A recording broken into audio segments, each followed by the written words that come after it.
আপনাদের নিশ্চয়ই মনে আছে যে গত বছরের 16ই জুলাই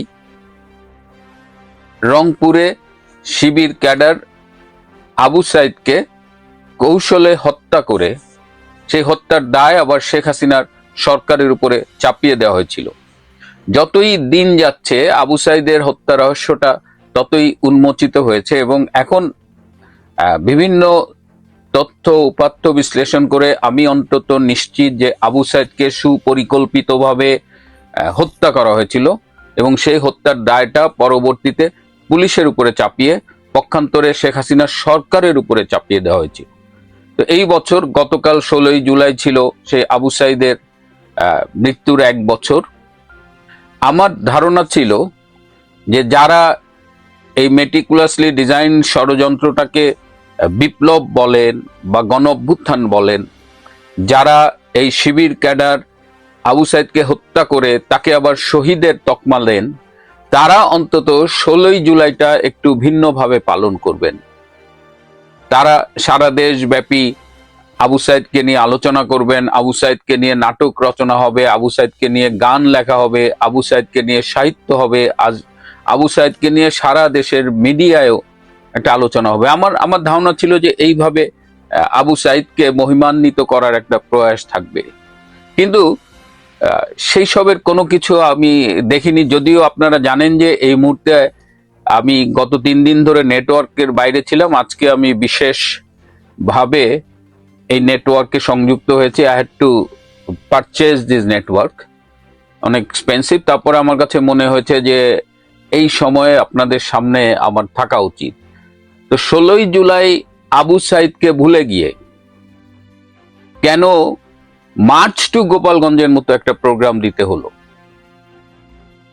আবু সাইদ যে একটা প্ল্যান কিলিং ষড়যন্ত্রের পার্ট হিসেবে তাকে নিজেরা হত্যা করে সরকারকে দায় চাপিয়ে সেটাকে একটা বিপ্লবের রূপ দেওয়ার একটা ষড়যন্ত্র যে ছিল, সেটা তো এখন খুব ক্লিয়ার।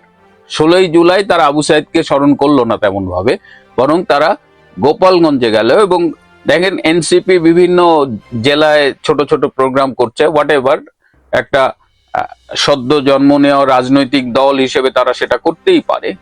কিন্তু গোপালগঞ্জের প্রোগ্রামটাকে তারা মার্চ টু গোপালগঞ্জ কেন নাম দিল? অন্য কোনো জেলায় তো মার্চ টু অমুক জেলা বলে নাই, কেন গোপালগঞ্জ জেলায় যাওয়ার আগে তারা এমন একটা ভাইব তৈরি করলো যে বঙ্গবন্ধুর সমাধি তারা গুড়িয়ে দেবে, তারা গোপালগঞ্জকে একদম ধ্বংস করে দেবে, এরকম একটা আবহাওয়া তারা তৈরি করার চেষ্টা করলো।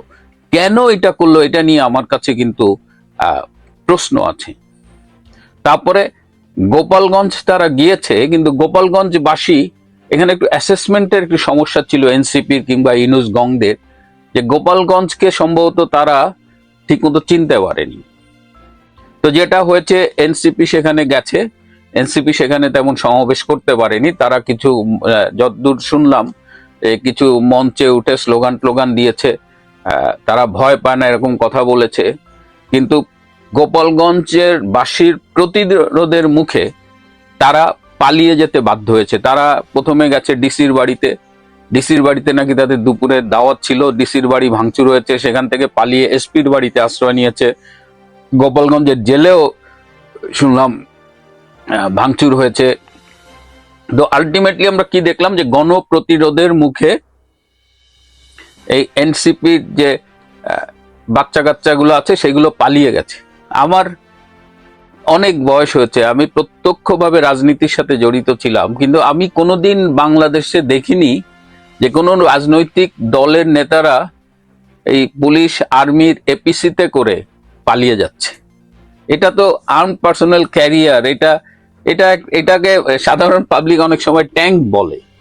সেই ট্যাঙ্কের মতো দেখতে এপিসিতে করে রাজনৈতিক দলের নেতারা, যারা একটু আগে হুমকি দিয়ে বলল যে আমরা ভয় পাই না, পালাই না, তারা এইভাবে পালিয়ে যেতে পারে, এটা আমার কাছে খুবই অবাক লেগেছে। খবর পেলাম যে তারা পালিয়ে গোপালগঞ্জের বাইরে যে পরে পাবলিক ট্রান্সপোর্টে করে খুলনায় গেছে, হোয়াট এভার। তো এটা মানে গোপালগঞ্জে যে তারা জাস্ট গোপালগঞ্জের বিষয়টা যেটা হলো যে আগুন নিয়ে খেলতে গেছে তারা, এবং তারা হাতে নাতে একটা জবাব পেয়েছে। কিন্তু গোপালগঞ্জের এই ঘটনায় আমার আরো কিছু অবজারভেশন আছে, আমার মনে হয় যে I should share it with you. যে আমি তো নিজেও গোপালগঞ্জের ছেলে। 71 সালের মুক্তিযুদ্ধের সময় আমি খুব ছোট ছিলাম, কিন্তু আমার এখনো সেই দৃশ্যগুলো মনে আছে, কারণ বয়সের চাইতেও সেই মানে এই ব্যাপারগুলো, ঘটনাগুলো এত ইন্টেন্স ছিল যে এগুলো আসলে ভোলা যায় না। তো 71 সালে আমি দেখেছি যে এরকম পাকিস্তান আর্মি তাদের স্থানীয় সহযোগী রাজাকারদের নিয়ে বাড়িতে বাড়িতে গিয়ে তারা কিন্তু এরকম এই মুক্তিবাহিনী লোকদের খুঁজেছে, বাড়িতে বাড়িতে গিয়ে তারা লোকজনকে গুলি করে হত্যা করেছে। তো এই 2025 সালে এসে আবার দেখলাম যে গোপালগঞ্জে কারফিউ দিয়ে বাড়িতে বাড়িতে সেনাবাহিনী গিয়েছে এবং লোকজনকে ধরে ধরে গ্রেপ্তার করেছে, গুলি করেছে, টর্চার করেছে। তার মানে কি, যে 71 সালে ইয়াহিয়া খানের যে স্বরূপটা দেখেছি সেই একই অবয়ব আমি দেখতে পাচ্ছি 2025 সালে নব্য ইয়াহিয়া খান বাংলার জেনারেল ওয়াকারুজ্জামানের কাছে। আমি ওয়াকারুজ্জামানকে এখন আর ওয়াকারুজ্জামান বলতে রাজি না, আমি তাকে বলবো ওয়াকার খান। পাকিস্তানি প্রেতাত্মা ইহাইয়া এসে ভর করেছে এই ওয়াকার খানের উপর। 2024 সালের আগস্টে এই ওয়াকার বাহিনী বলেছে যে তারা জনগণের উপরে গুলি করবে না। 2025 সালে কি এমন ঘটনা ঘটলো যে গোপালগঞ্জে নির্বিচারে ওয়াকারের এই সৈন্যবাহিনী গুলি চালালো।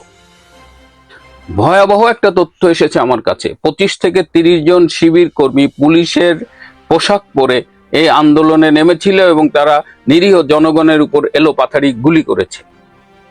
মানে পুলিশ প্রশাসনের সহায়তায়, শিবির প্রশাসনের সহায়তায় পুলিশের পোশাক পরে সাধারণ জনগণের উপরে গুলি করেছে, কিন্তু গোপালগঞ্জবাসী যে প্রতিরোধটা গড়ে তুলেছে সেটা কিন্তু একটা মানে সারা দেশবাসীর কাছে দেখবার মতো, অনুপ্রেরণা যোগানোর মতো একটা ঘটনা হয়ে থাকবে। এবং এই ঘটনায় প্রায় 300-র মতো আহত হয়েছে।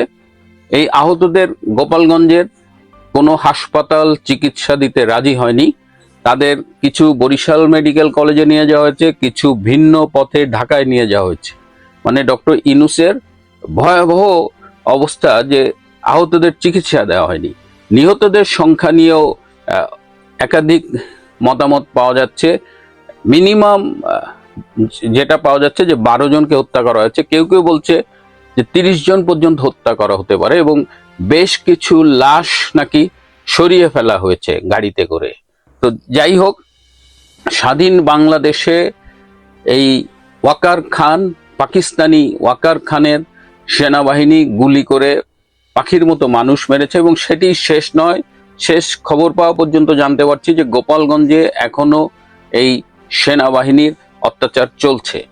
কিন্তু এই ঘটনায় এই যে এনসিপির নেতাদের যে ফাঁকা আওয়াজ এবং সেনাবাহিনীর প্রোটেকশন ছাড়া যে তারা এক মুহূর্ত রাস্তায় দাঁড়াতে পারবে না, সেটা কিন্তু খুব স্পষ্ট হয়ে গেল। এবং আমরা আশা করি গোপালগঞ্জ যে দৃশ্যটি আমরা দেখেছি এটি বাংলাদেশের আরো বিভিন্ন জেলায়, বিভিন্ন জনপদে, লোকালয়ে আমরা দেখতে পারবো। এবং আমার কাছে মনে হয় যে গতকাল আপনারা আরো খেয়াল করেছেন যে গতকাল পুলিশ কন্ট্রোল রুমে বসে ওই যে আমাদের হাবা হাসমত, জাহাঙ্গীর স্বরাষ্ট্র উপদেষ্টা, আসিফ নজরুল, তারপরে আসিফ মাহমুদ, এরা বসে সেখান থেকে পুলিশ কন্ট্রোল রুমে বসে গোপালগঞ্জে বারবার খবর পাঠাচ্ছিল যে কেন তাদের গুলি করা হচ্ছে না, মানে সাধারণ পাবলিককে কেন গুলি করা হচ্ছে না। আবার ওদিকে হেলিকপ্টার পাঠিয়ে উদ্ধার করবার জন্য ডক্টর ইউনূস বারবার বলছিলেন যে এদের হেলিকপ্টার পাঠিয়ে উদ্ধার করো, কিন্তু ঢাকায় তখন ভয়াবহ বৃষ্টি এবং বজ্রপাত হচ্ছিল, যে কারণে হেলিকপ্টার ফ্লাই করতে পারছিল না,